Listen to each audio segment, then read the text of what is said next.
Bismillahirrahmanirrahim. Assalamualaikum warahmatullahi wabarakatuh. Kami dari kelompok 6 akan mempresentasikan hasil makalah kami yang berjudul artikel ilmiah terkait perbankan internasional.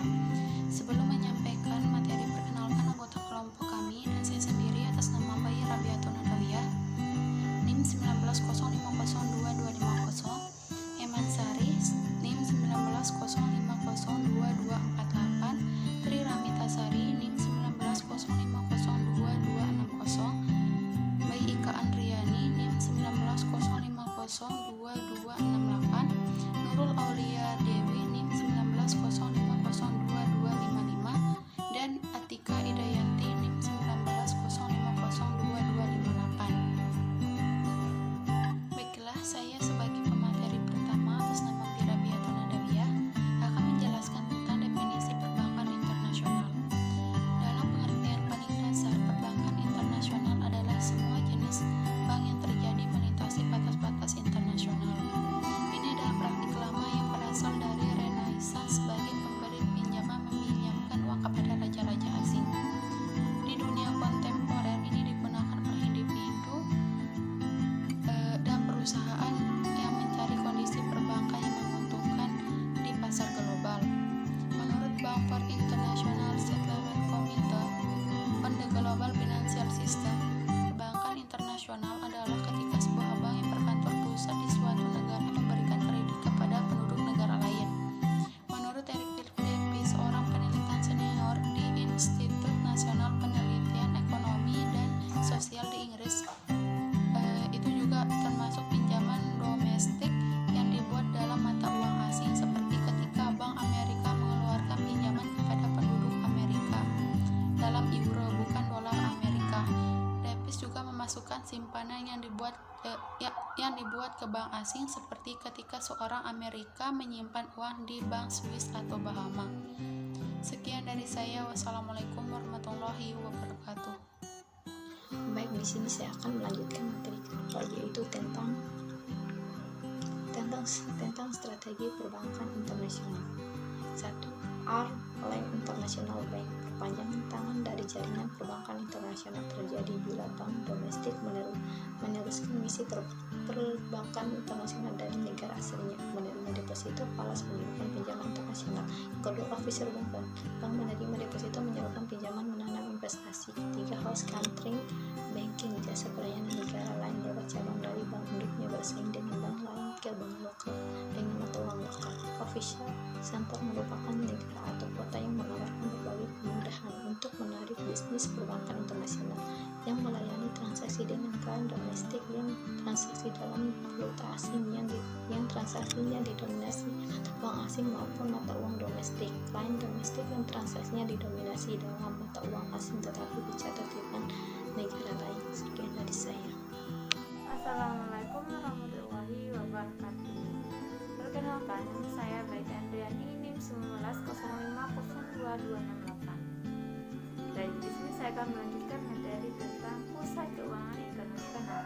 Pusat keuangan adalah sebuah kota global yang menjadi hubungan perusahaan dan bisnis serta tempat bagi sejumlah bank dan bursa saham yang terkenal di dunia. Pusat keuangan internasional adalah sebutan umum yang menunjukkan sebuah kota sebagai peserta yang memiliki pengaruh terhadap pasar keuangan internasional untuk perdagangan aset lintas negara. Sebuah pusat perdagangan internasional atau IFC, yaitu International Financial Center, setidaknya memiliki sebuah bursa saham yang berpengaruh dengan pasar keuangan lainnya dan juga dapat memberi pengaruh besar terhadap bank internasional. Menurut World Economic Forum atau WEF, London telah menggantikan New York sebagai pusat keuangan dunia, meski ada hal terlebih di pasar Amerika Serikat dan Eropa karena adanya resesi. Baik, sekian dari saya. Wassalamualaikum warahmatullahi wabarakatuh. Assalamualaikum warahmatullahi wabarakatuh. Nama Atika Idayanti, NIM 19050258. Di sini, saya akan menjelaskan tentang jenis perbankan internasional. Perbankan internasional terkoneksi di beberapa kota yang juga sekaligus dikenal sebagai pusat keuangan dunia. London, Tokyo, dan New York adalah pusat keuangan terbesar. Setidaknya ada 3 jenis transaksi yang terjadi di pusat keuangan. Yang pertama, menyediakan dana bagi bank pelanggan domestik dengan para klasik menjabati antara investor dan penjamin. Yang kedua, melayani pasar internasional di mana domestik disalurkan kepada langganan di luar negeri dan disalurkan untuk langganan domestik. Yang ketiga, melayani pasar offshore di mana dana luar negeri disalurkan ke langganan luar negeri. Jenis perbankan internasional miliki jaringan global dapat digolongkan menjadi 5. Yang pertama, bank koresponden atau correspondent banks, bank yang berlokasi di negara lain dan memberikan jasa kepada bank lain secara koresponden, yaitu lewat fax, surat, dan hubungan mutual deposit. Yang kedua, kantor perwakilan representative office. Nah, kantor kecil yang dibuka untuk memberikan jasa konsultan kepada bank koresponden dan bank langganan serta bank koresponden. Yang ketiga, kantor cabang branch bank. Kantor cabang luar negeri merupakan bagian dari operasi dari bank induk dengan dukungan sumber daya sepenuhnya dari bank induk.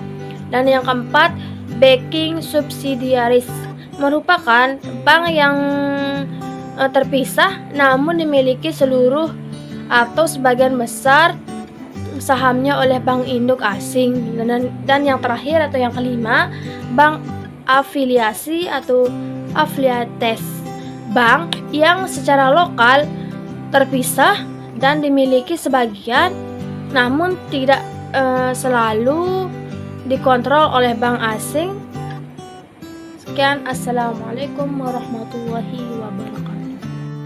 Bismillahirrahmanirrahim. Assalamualaikum warahmatullahi wabarakatuh. Sebelumnya perkenalkan, nama saya Mansari, NIM 19050248. Jadi di sini saya akan melanjutkan dari materi risiko pinjaman internasional kepada NSB. Jadi risiko ini memperkirakan pinjaman internasional biasanya sangat kompleks daripada pinjaman dalam negeri dan yang terutama terdapat pada perbankan internasional dilakukan dalam lingkungan hukum, sosial, politik, ekonomi, dan yang berbeda. Lalu ada 2 macam risiko. Yang pertama adalah risiko komersial, di mana risiko komersial ini adalah diperkirakan bahwa langganan internasional tidak mampu membayar hutang.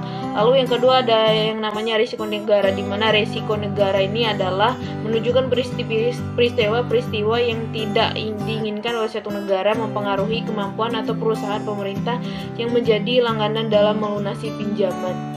Oke, lanjut. Untuk materi selanjutnya adalah perbandingan pelayanan perbankan internasional. Yang pertama adalah dia memiliki transfer giro, yang dimana jaringan transfer yang biasanya dijalani oleh kantor pos yang ditujukan untuk mempermudah transfer rekening giro tidak mendapatkan bunga. Lalu yang selanjutnya ada menghitung biaya bunga, yang dimana biaya bunga lokal dapat dihitung dengan berbagai cara. Pinjaman hanya membayar bunga dan dana yang digunakan.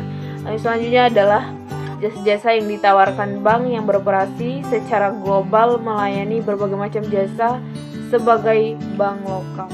Mungkin itu saja dari saya. Assalamualaikum warahmatullahi wabarakatuh. Perkenalkan, nama saya Nurul Aulia Dewi, NIM 1905022255. Jadi di sini saya akan melanjutkan materi tentang produk international banking. Baik, yang pertama di sini ada simpanan falas, yaitu dirancang khusus untuk kenyamanan berinvestasi bagi para nasabah bank yang memiliki kebutuhan melakukan transaksi dalam rekening valuta asing.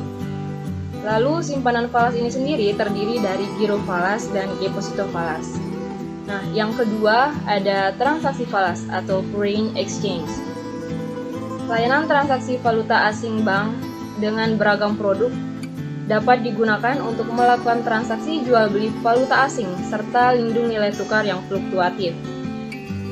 Lalu produk transaksi valuta asing ini sendiri terdiri dari FX Today, FX Tomorrow, FX Spot, FX Forward, dan FX Swap. Lalu yang ketiga di sini ada remittance. Ada beberapa jenis dari remittance ini, yaitu transfer falas remittance dan incasso falas collection. Nah, jenis-jenis ini sendiri memudahkan kita dalam proses penggunaan jaringan koresponden. Lalu yang keempat ada trade finance and service. Ada beberapa jenis dari trade finance and service ini, yaitu incasso export dan outward documentary collection. Pengambilan tagihan ekspor dengan letter of credit, kredit modal kerja ekspor, incasso import inward documentary collection bagi para importir, dan penerbitan letter of credit. Jadi sekian dari saya, kurang dan lebihnya mohon dimaafkan. Wassalamualaikum warahmatullahi wabarakatuh.